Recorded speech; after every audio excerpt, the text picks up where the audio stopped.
Come on, you can do it. What? You have never bunked a class? Casual comments like these can go a long way in applying pressure on people.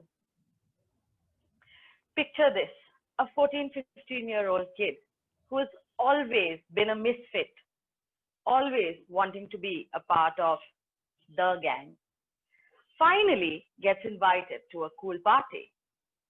At the party, another kid offers him a drink. She hesitates because it is against her values and she is underage. The coolest kid in the party comes over and says, "Come on, it's just one drink." What do you think the child does? The child conforms. After that, just one beer, she starts enjoying the party. When another kid comments, "Wow, we didn't know you're so much fun to hang out with." Now, the stage is set. She has got what she always wanted, acceptance in a cool group.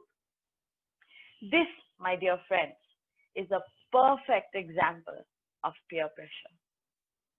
What is peer pressure? Peer pressure is the feeling to do things that your age and social group does in order to be respected and accepted. Research says that adolescents are the most susceptible age group to peer pressure. We live in a world that encourages us to think out of the box, pave our own path, find your own voice. But there are pervasive pressures all over. Watching the same movies and TV shows as others, liking the same celebrities and Instagram influencers. Well, we think we are unique, but somewhere we are all just sheep following the herd. Now, I would like to mention here that peer pressure is not only negative. A very good example of positive peer pressure is a recent article by Forbes on Disney. It is an article on Disney for its leadership values and enforcing positive peer pressure. The story goes on like this.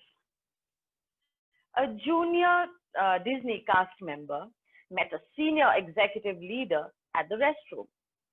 The senior was cleaning trash around the wash basin. The junior, puzzled, asked, "Sir, why are you doing this? We have an entire team lined up for this."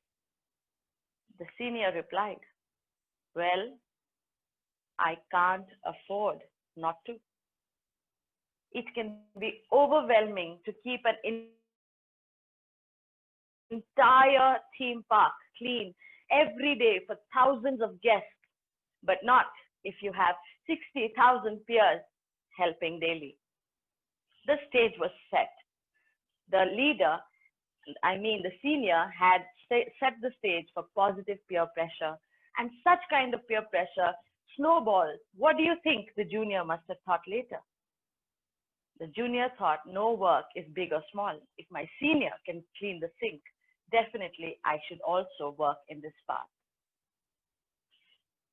As an example of positive peer pressure, I would like to mention that I just noticed. We had a new member, Toastmaster Yashasvi. And Toastmaster Ronak wrote in the chat, "Welcome, TM Yashasvi," followed by Toastmaster Shailesh and more. You know what that was? That was positive peer pressure. When all of you read that everybody is welcoming Toastmaster Yashasvi, we also did that. Now, as a teacher, I came across such examples daily, children falling into negative as well as encouraging positive peer pressure. One story worth mentioning, I would like to bring to all of you. I had a student. He told me once that he was hanging out with his friend at a mall.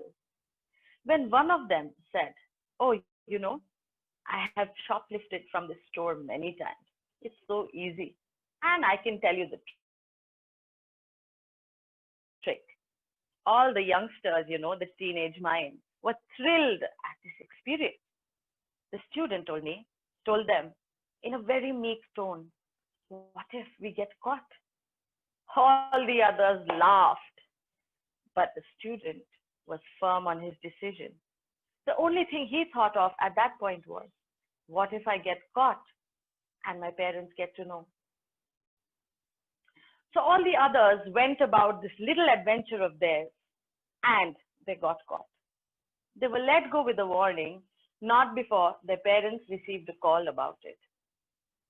My student thanked his stars for being able to say no. He had to bear the brunt of it when he was called, "Oh, you're such a loser, you're such a girl. What are you scared of?"